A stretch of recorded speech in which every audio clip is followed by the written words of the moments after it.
I think that these models of autodidactic learning are very important. So kudos to the School of Architecture at Reading for doing this.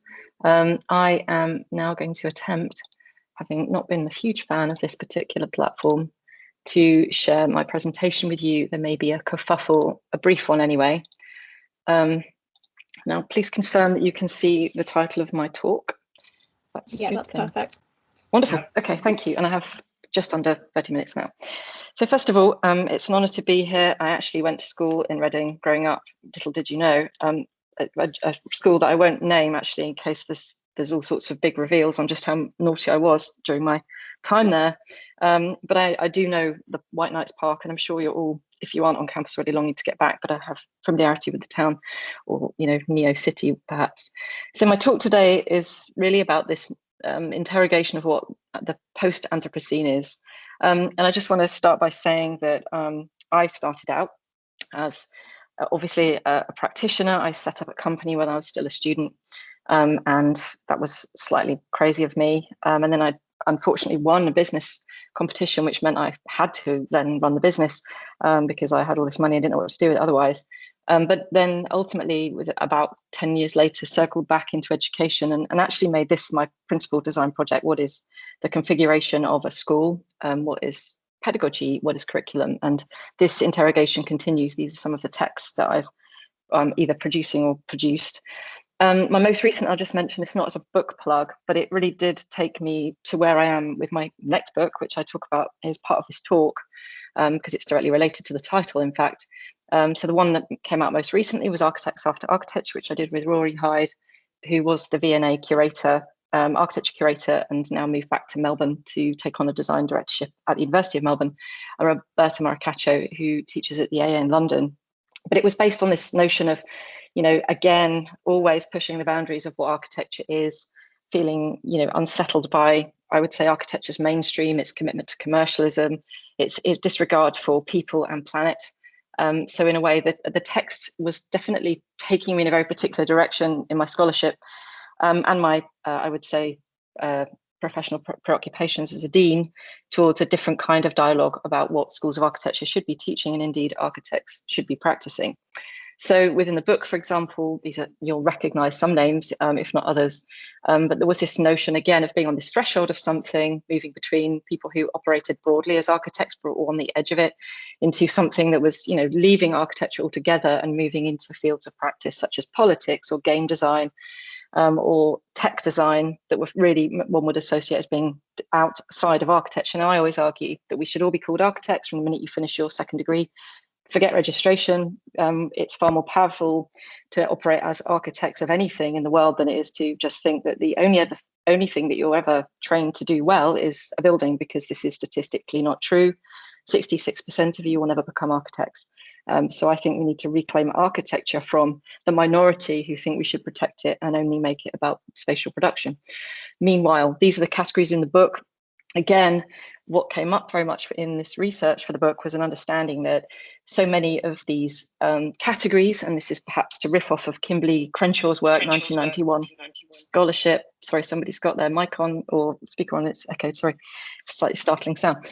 But what we started to see as a commonality between these different modes of alternative practice was a preoccupation with climate collapse. And that's really where this whole conversation begins, because we cannot have a serious conversation about future architectures without really understanding, I think, the kind of existential crisis that we are facing in terms of planetary destruction.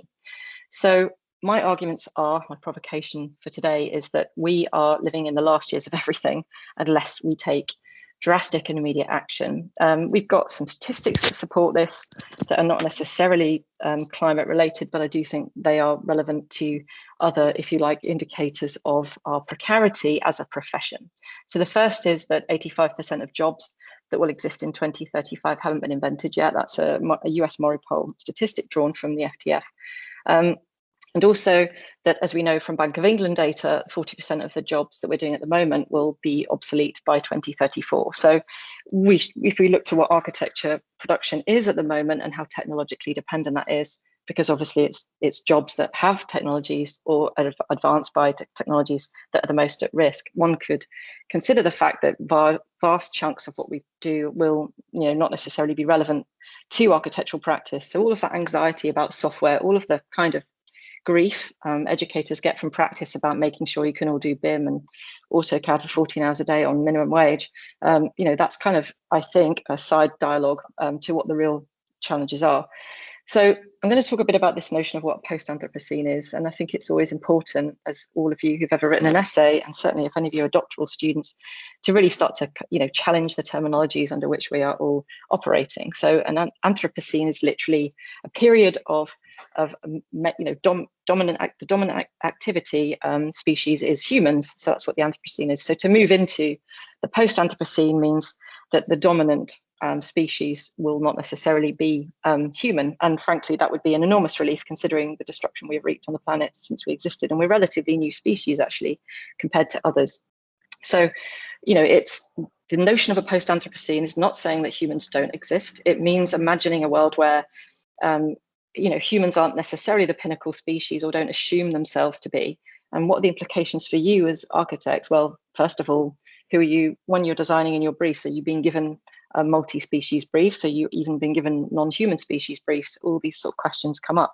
So there are enormous implications for architecture and design, especially in relation to the rehabilitation of diminished species and so on. So, and interestingly, of course, post is just literally from Latin to leave something behind. But of course, if we haven't even really defined what the Anthropocene is, because the scope of our destruction and the scale of it still is, if you like, going to bleed through into decades and lifetimes beyond our own, it's very hard to, in some ways, move beyond that until we're potentially in a period of recovery. So, the interesting thing about the Anthropocene at the moment is that we need to know, and I think many of you probably do, but if not, I hope this isn't too depressing news, that we are only 5 degrees away from the 6th mass extinction. So the bad news about the other 5 extinctions is that between 74% and 92% of species on the planet were wiped out completely. And so therefore, a bit like, will we survive into the 15% of residual careers in future, coming back to that FDF data, similarly, will we make it into the remaining, if it's, 10, 20% survival rate for all species in the 6th mass extinction? Do we necessarily assume that humans will be within that 20% of surviving species? Probably not. And one might even say, thank God. So the interesting thing about architecture is it's profoundly implicated in relation to planetary destruction. It's not just about whether you recycle your vegan yogurt cups. It's also very much down to what we specify in our buildings, such as rainforest timber, because we're the main consumers. We also have 16 million slaves working worldwide to make things for us, not just for architects, of course. But this notion of a post-Anthropocene is interdependent on notions of things like decolonization. We haven't yet moved into a space where we are decolonized, or even the colonization is still taking place, right? We are looking at, if you look at how there are constant territory disputes for raw materials and minerals, and this continues. And so that really very much is the colonial project. Countries where, for example, human rights are compromised. This is the legacy often of colonial regimes. An interesting thing, of course, is that, in a kind of neoliberal capitalism-driven context, there is this kind of obsession with growth, expansion, revenues increasing all the time. Everything has to be exponential in order for it to be good, whether that's recruiting at schools or the cost of something or the newness of a product. And the cost of that, of course, is that 30,000 products are introduced to the market every single year globally. And I don't know, but I don't think I need an extra 30,000 things in my house. There's only room for me and the cat. And I don't necessarily think 30,000 new things is going to improve my life all that much, other than make it impossible to move. The other thing that's interesting, of course, is that, again, coming back to specifications and the liabilities we carry in the architectures we produce, that fabric fibers are fossil fuel derived. And of course, so much of what we then send to landfill isn't just bricks and mortar. It isn't just like conveniently assuming that these materials go into some composite concrete on a progressive new building, but often just end up being burned, contributing to CO2 or going into landfill.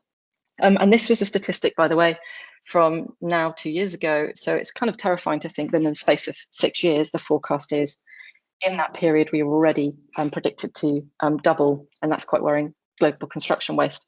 So again, we are liable. We are somehow at the core of this destruction that we look at in a kind of abstract and detached way, because we're right now having a conversation largely in a Northern Hemisphere country or context where, if you like, the impact of our environmental degradation is more keenly felt by people of colour in global South regions. And that's something else, which is why things like racism is deeply embedded in environmental activity. So we also know that actually just staying at home, being on computers and maybe not commuting or taking planes to give talks at universities does not necessarily remove us from a massive CO2 contribution necessarily. So we also know that the internet, for example, produces 830 million tons of CO2 every year. And this far exceeds what we do in terms of travel. And of course, all of us have now migrated onto the internet in order to actually continue to have conversations. So in fact, we've seen more pollution in some dimensions relative to the internet use than we would if we just turned up to school on a bicycle eating a vegan muffin, right? So interesting that there's always this kind of binary, I think, that operates when we try to understand the ecological data. And of course, e-waste, that brand new iPhone that we insisted on 18 months after we bought the last one, headphones, including the ones I wear, won't break down environmentally for 3,000 years, interestingly. So that's a great thing Apple thought considerately about when they developed this product. Of course, there's no policy to restrict them doing anything else. So until there is, they're just going to carry on and we'll continue buying them because there aren't any other choices. So the interesting thing, of course, is that this e-waste is really challenging to bake, to burn, or actually to repurpose. And the consequence of that invariably is it ends up dumped in landfill or burned, which is incredibly toxic and again contributes to CO2. And then, of course, we all saw the horrifying pictures of a koala on fire, and sadly he did in fact die, as you'll recall.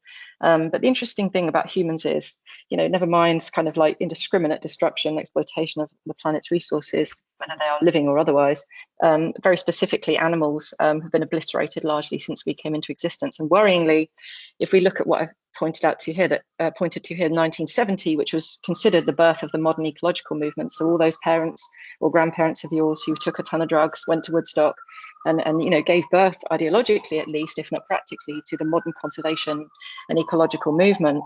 They, since they came onto the scene and this whole kind of like consciousness, sorry about the, US cop car, I'm sure they're coming for me because I'm saying too many controversial things. But the interesting thing is, of course, that, they've done more destruction since having been conscious of the problem than they did before. And of course, what we also know is that the majority of the world's animals are in the wild. Well, sorry, the minority are in the wild. The rest, by the way, are in abattoirs waiting to be consumed and also contributing to CO2 while they're waiting in dire conditions. So when we talk about post, what we have to understand, coming back to Kimberly Crenshaw's proposition, this intersectionality idea is that all of these things, all of these discriminations, whether it's to other species, other humans, other regions, are all interdependent. So speciesism, humans as pinnacle species, misogyny, racism, homophobia, disableism, regionalism, all come down to the same intersecting crises that's driven by this fundamental problem of anthropocentric existence. So what else do we know about the future? So one of the great things, I suppose, that may redeem us is what comes up for us is this notion of typological uncertainty. By the way, in this scenario, I'm sure you're aware of this, there are people currently developing the ability for pigs to genetically grow our organs so that we can carry on drinking rather too much in the student bar when everyone can go back into student bars. And if we have kidney failure, then I hope that our pig will be able to be harvested and share their organs with us. This is a technology that's emerging. So we talk about multi-species habitats, and in a very dystopian way, that could be one of them. Futurism has been a preoccupation in architecture. I just throw this in there for those of you who are at all interested in retreating briefly into, if you like, some canonic and historic framework for the comments I'm making. But futurism has been something we've explored. As always, I think this sense of impending doom and so on, or this notion of particularly in Boccioni's Charge of the Lancers, this was actually reflecting on First World War conflict and death. This notion that actually futurism is where, and this in a way, these were kind of in both instances, almost in one case over 100 years ago, and another just under 100 years ago, visions of the ways in which technology would lead us into a sense of a place of self-destruction. So these in some ways were the kind of canaries in the mine operating 100 years ahead of where we now are. And what we also know, of course, is that with futurisms, there's a whole movement now to look at indigenous futurisms, this notion of First Peoples reclaiming access to and rights to lands, and obviously then reconnecting to an ecological coexistence that does not necessarily destroy anything in order for everything to continue to exist symbiotically another classic example of, again, looking to, if you like, film as a sort of dystopian, but also often very kind of predictive medium through which scenarios of the future disruptions can be engaged with. And in this particular example, Jack Tatty in the film Playtime explores in many ways what modern technologies would do to render us all isolated from each other, and in some ways, I think, forecast to some extent what a post-pandemic office might look like. And of course, Blade Runner, the notion that actually the planet's destruction is just in the end just so utterly irrefutable and predestined that one just has to learn to live with living in domes and everything being dead and so on. And by the way, if you haven't read it, Philip K. Dick's novel Do Androids Dream of Electric Sheep is the precursor and actually the kind of pre-script to Blade Runner, and all the animals in it are robots, and instead of having Glass's car guide, for those of you that are old enough to know about these things, you have a kind of version of that which is for robot animals, and obviously the really expensive ones, the ones that are really real, and the ones that are cheap are the ones that show their nuts and bolts. So again, the ability to forecast not only what we eat, because you may remember the market scene, and obviously the kind of things we would be willing to eat at that point, seaweeds and other things that would at the moment are not mainstream cuisine, although delicious for the rest of us. But again, this ability to look to cinema as some sort of medium through which this post-anthropocentric world is predicted to be dystopian and unpleasant, but still where technology has the imperative. And that's, I think, something we should really strive hard to reject. And of course, coming back to this notion of typological uncertainty, we're seeing more and more. There are something like 300,000 cyborgs in the world. If you don't know what they are, they're people who have willingly, and sometimes killed themselves, by the way, had some form of technological intervention into their body to give them enhanced behaviors. So there are big discussions right now about this growing movement. So why go to university for 3 years if you could just stick a microchip into your brain? In this particular example, Neil Harbison is an artist who is colorblind. So he had an electrode basically just inserted into his brain that now has allowed him to see color, so he's no longer colorblind, and he talks around the world about this. And of course, again, this misapprehension often that post-Anthropocene means non-human, but already we're seeing evidence of what this could look like if, ironically, we end up not surviving in the 6th great mass extinction, and what survives is the imprint of us. So, for example, you live here, you might not know this, but you're certainly paying rent because your information is being harvested and sold to marketing companies. But if you have a Facebook account, this is where you live. We all live here, which is one of the massive data centers in Singapore where 91 million profiles are stored. So it's interesting thinking about the fact that even when you die, you still have an architecture, you still have a space that exists beyond you, whether you like it or not, because obviously these accounts just remain live unless somebody can ever figure out how to properly shut them down. And of course, with other typological questions of typological obsolescence, what becomes a notional icon and the redundancies just contingent entirely on aesthetics starts to shift around what we would consider to be at the avant-garde of design, aesthetics, and so on. And things like this notion of non-linear futurity, again, a typological iteration, in case you're not aware of this site, very interesting. This is in Turkey. They built an entire housing estate where, because they thought everybody wanted a castle, because don't we want castles apparently, and the misguided gesture was based on this notion of the romantic French chateau. But obviously when you multiply this out, effectively cloning a typology within a context in which it's divorced of its origins, both culturally, materially, and so on, what you end up with is something resembling an architectural army from hell. So very interesting, again, seeing this manifest. And for those of you that haven't got tons of money, but were ever interested in the idea of buying an old nuclear bunker, already, by the way, the world's rich and elite, if they aren't already booked on a flight to Mars, have bought out many of the world's nuclear bunkers and are now refitting them as places to go and inhabit while the rest of us incinerate along with the koalas, as a new type of typology. And in fact, the safe houses and bunkers are one of the kind of massive growth market areas in architectural typologies. So as I flick through all of these different examples, one has to ask, I wonder how many of you have been asked to think about briefs that involve these type of typologies, bunker cells, as I mentioned, and this is just one example of an $80 million one in Las Vegas with artificial skies and so on, and a fake garden. And of course, the other thing we have is typological dematerialization. So more and more we start to live in the virtual realm, as we're doing very much for this talk.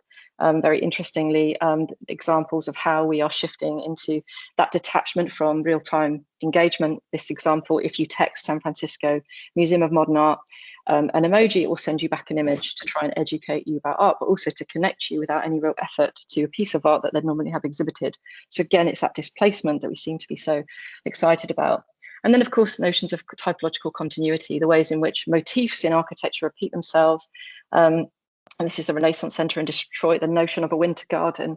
Again, these are kind of like visions that transpose very directly onto a lot of cinematic references, which I won't go into because I want to also stick to time. So this post-anthropocentric architecture, I'm just going to talk about my book that speaks to this. It's coming out next year, which I'm doing with Naomi House. It's a part of a design studio series. But again, it's this challenging of post-anthropocentric existence as being post-human. What we tried to do, because we were deeply concerned, is to diversify the voices in this book, because so much of the kind of, I would say, the triple O, the kind of object-oriented ontologist crowd tend to be largely white and male and Western. So we think it's quite important that what we do is look again at this notion of intersectionality and its impact on environmental racism and discourse regarding post-anthropocentric existence. So these are examples of some of the authors that will be contributing, connected also to bodies of work that start to suggest as a design studio book to you, invite you to think about what could food waste and food scarcity mean if that was something you were challenged to contend with in a brief. Mackenzie Walk's work relative to this idea of moving into a space that is not necessarily separating human life from other kinds of life. Marcos Cruz's scholarship around post-materialisms. Again, we know that within supply chain, we have, a ton of slaves still working to produce the raw materials that we unwittingly specify in contemporary buildings. And it's really, really commonplace. 7% of architectural construction industry workers in the US are slaves, modern slaves. So in other words, indentured labor, often moved from Central and South America under some form of non-domicile existence where they don't have rights to healthcare or anything else. And of course, Joanna Zlinker's work looking at feminism, again, lots of different theories, queer theory, feminist activism, relevant to the idea of interrogating what a different, more inclusive and post-anthropocentric existence could look like. Aditya Chowdhury looking at the relationship and the role of technologies in moving us into a space where we might reimagine becoming designers of artificial habitats that promote biodiversity, but also the scaffolds for repopulating the planet. So I'm sure you've all been exposed to discourse around notions of rewilding. Some work that Naomi and I are doing in this on non-binary ecologies. Just want to speed up so I don't take up the next speaker's time. Catherine Youssef's work, if you haven't read A Billion Black Anthropocenes or None, fascinating book. But also she's very interested in this notion coming back to the sources of materialism, which is a huge preoccupation because so much of this, the assets, if you like, planetary assets, are what drive these forms of discrimination and segregation. So she's looking very specifically at British colonialism and its impact on, if you like, the racialized undergrounds, i.e. most people working in mines are people of color, and the white overgrounds, and what that actually means when you think about taking the axis as being an XY relevant to those who extract and those who consume.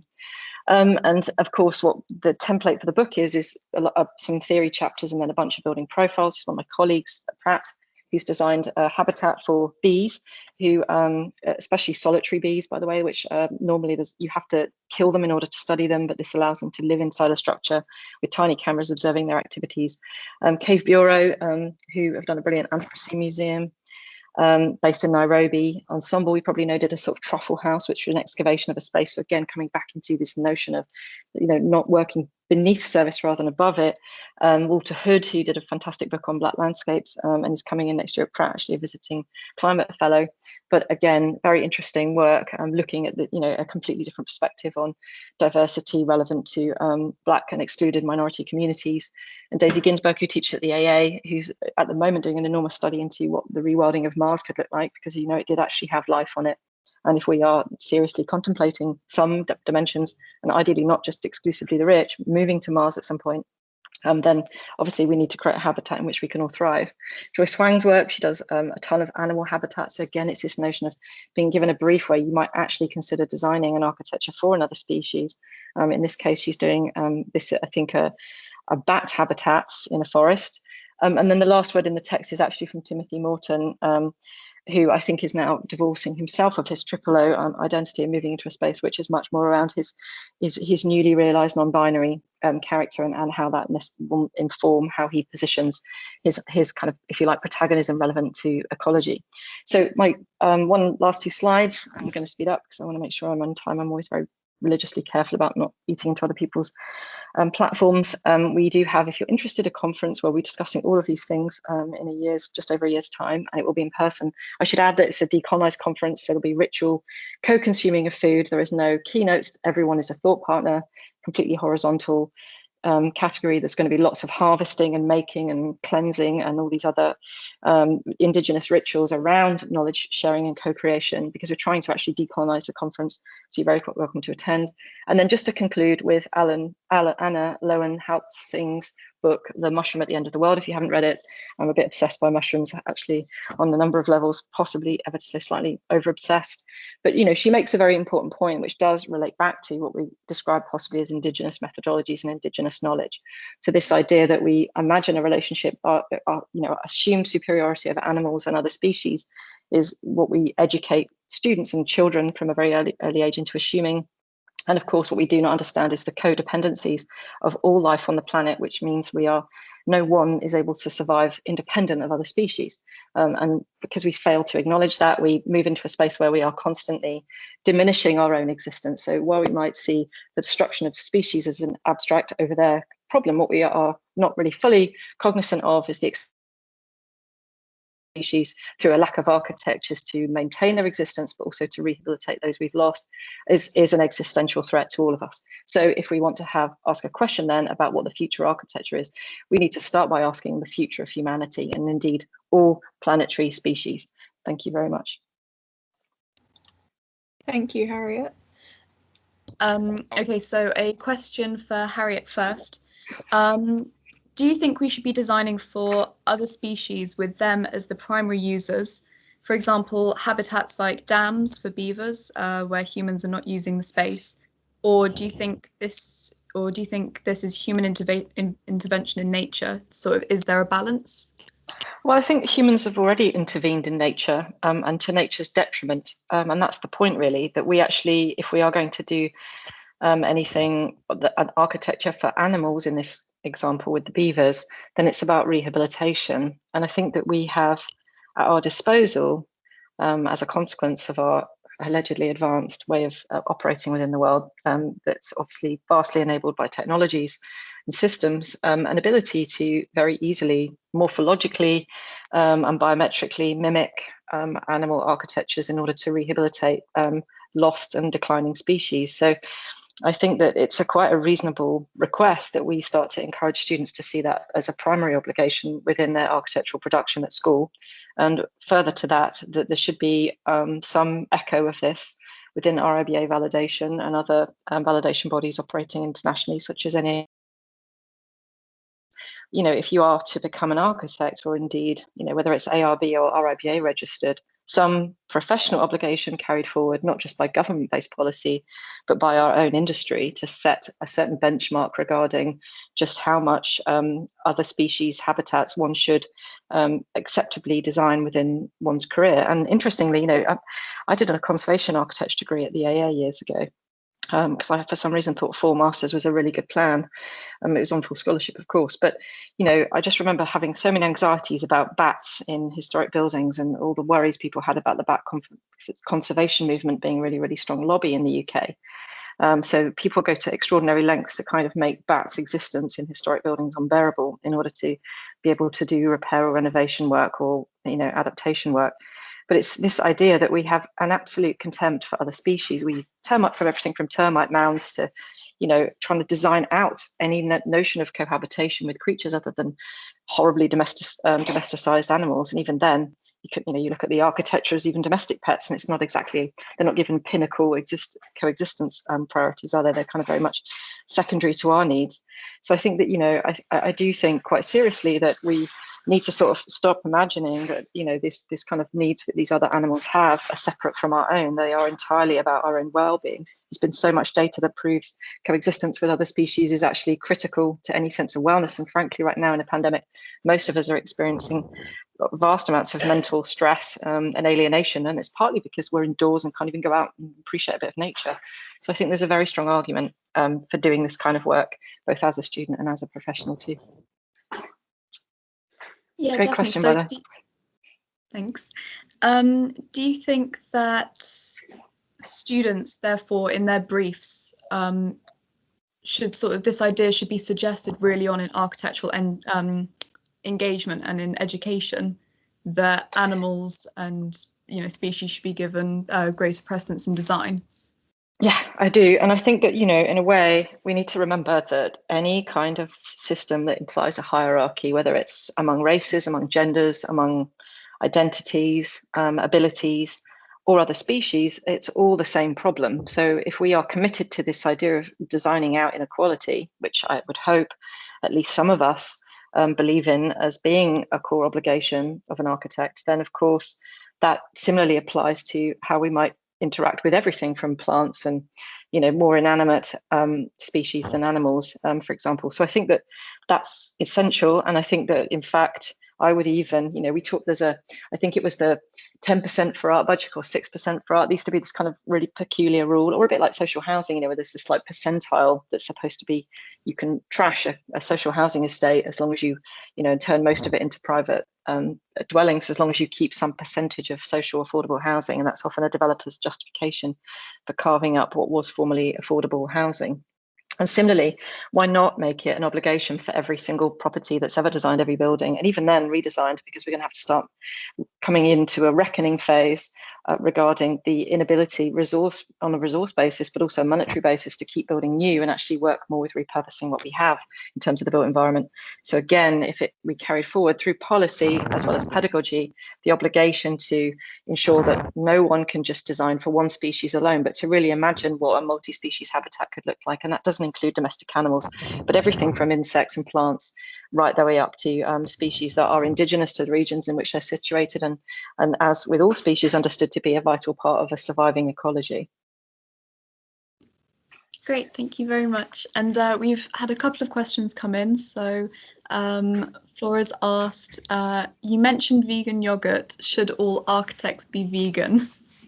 That's a great question. Very interesting data around this. So if we were all vegan or even vegetarian for just one day, all of us, everyone on the planet, remember that most people in poor countries, which is the majority of the world's population, are largely vegetarian due to poverty.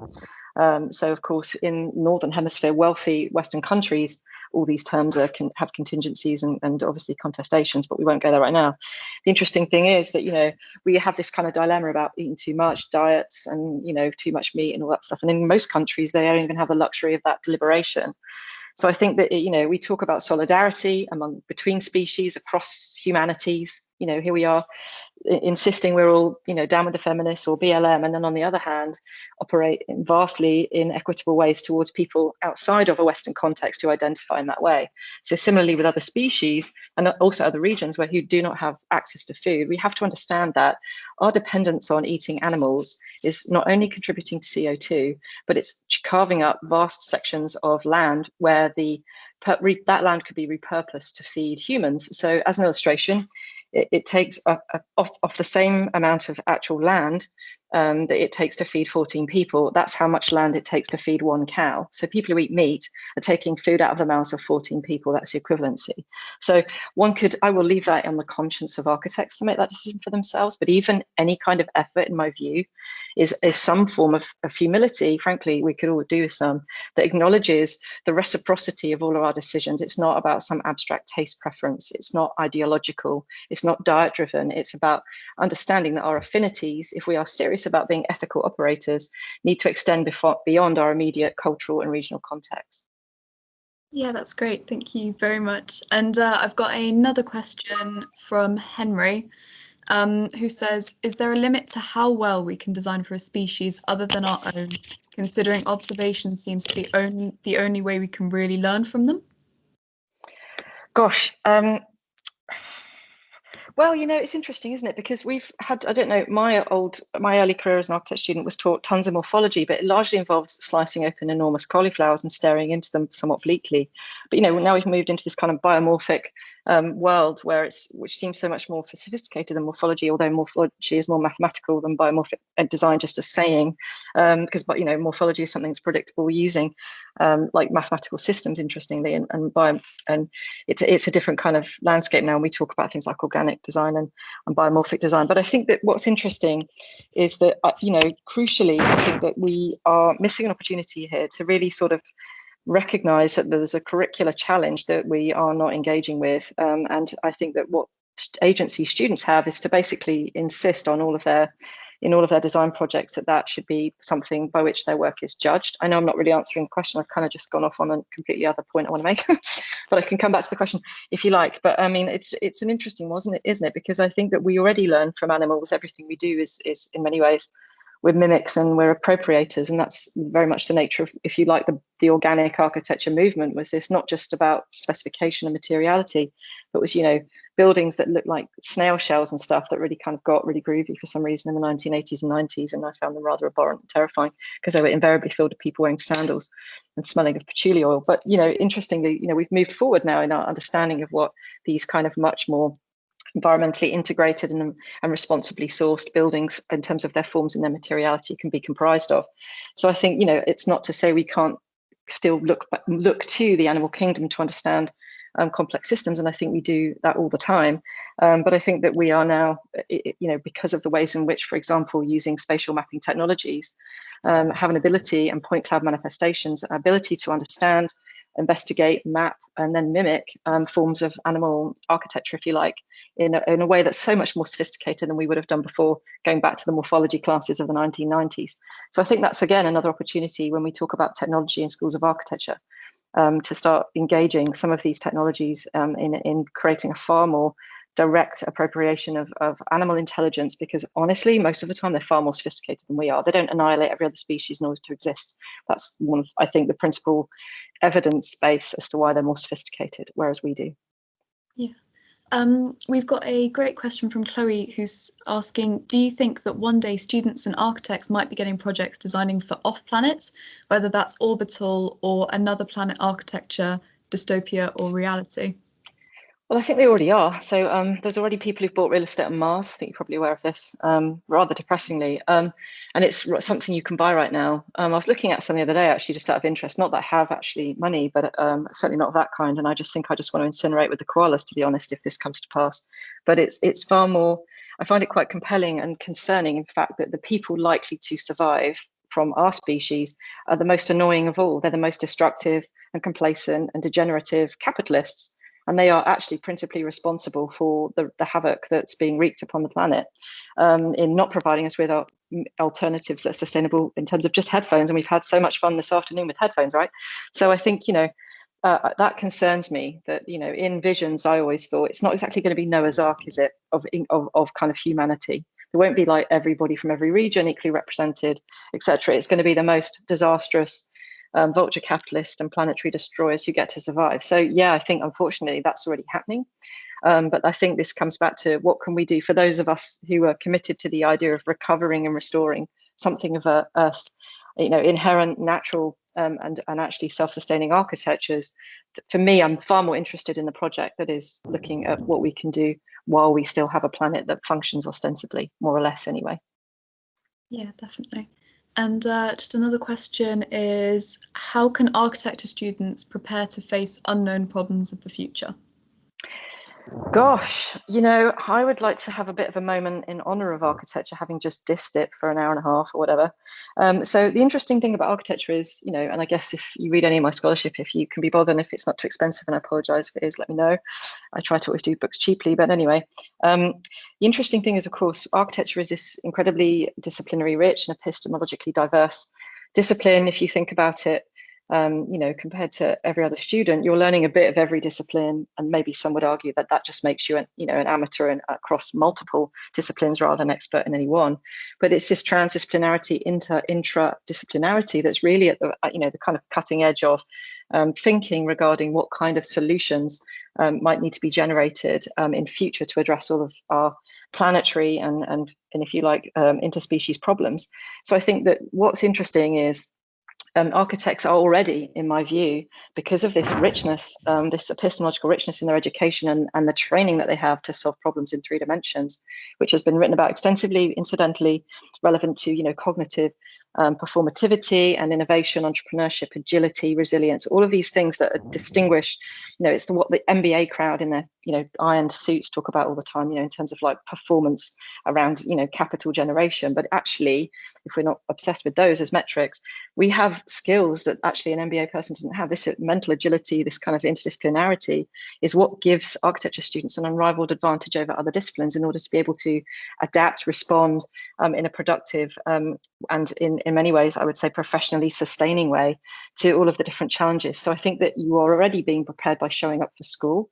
And then it really comes down to, again, pushing for, in making sure that your professors embed into curriculum critical issues of our age and understanding the connectivity and the interdependency of those critical issues, from a homeless person in London right the way to, a koala incinerating in Australia. Sorry to keep raving on about koalas, but every time I see that image, I just end up in a kind of a wash with burning koalas images, and it takes ages to get it out of my head. So sorry about the koalas. Darren's got a question for both speakers. So that is, how do we move away from growth in architecture in education and in the industry and make it degrowth and local? So Harriet, if you wouldn't mind saying a few words first, and then Diego, if you wouldn't mind saying a few words. Yeah, I like the question, actually. I like all the questions. I want to say they're all great, fantastic questions. So first of all, I think that, there's a number of people, and you should read Finn Harper's recent articles on degrowth. I thought that was a great piece of scholarship, masquerading as journalism, because he's actually a very good writer, despite denials that he's too dyslexic. So I'm also dyslexic, as you can probably tell, perhaps. But, interestingly, this notion that's being capitalism driven, that everything is growth oriented. I think it's about shifting the metric all the time. And actually, I love the idea of imagining, giving students, just inverting everything is one way to understand disadvantage or discrimination. So in other words, put yourself into somebody else's position, whether you're another creature or a human from a disadvantaged or marginalized community. And that affinity helps you to understand, if you like, the inequality far better. So similarly, we should be educating for non-growth or ungrowth. So how do we deconstruct the concrete mass that is urbanism and actually live in a far more consolidated and community integrated way? How do we invite students to go from designing new build to actually undoing, in the way that, for example, Rotor architects, and I can put them in chat in a moment, they have a policy where they deconstruct the building that they're working in order to then generate a new space or to do the repurposing using the same materiality. So they have really, really low new material specification within their projects to actually just work in a kind of parasitic way with this materiality, so they don't actually get the reduced cost, but they also operate very responsibly in relation to new materials. So again, it's like thinking about the antithesis of what the thesis is. And if the thesis is growth, expansion, capitalism, by implication, exploitation, then the logical way to reverse that is to operate as in the negative space. And I think that's where there is an opportunity, again, to sort of instruct students to start deconstructing as a first obligation before constructing.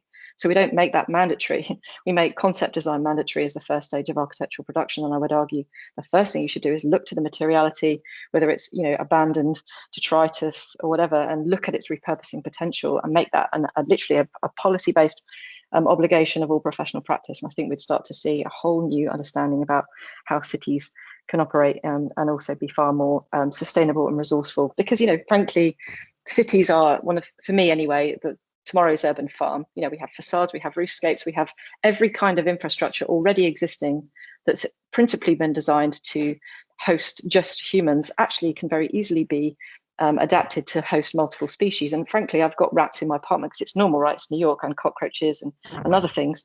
And of course, everyone pours things down the sink and they do all these things to obliterate these other creatures. But actually, in some ways, one wonders whether resistance is the right approach. In fact, we talk about, not resisting, manage retreat and all this sort of stuff when we talk about flooding. But what about the idea of kind of allowing, in many ways, nature to invade and actually just finding more sophisticated ways to befriend rats or other parasites and stop turning them into some sort of psychological pariah, so that we won't actually think of them in a far more positive way. I guess it just needs to be a Pixar where everyone befriends cockroaches or something.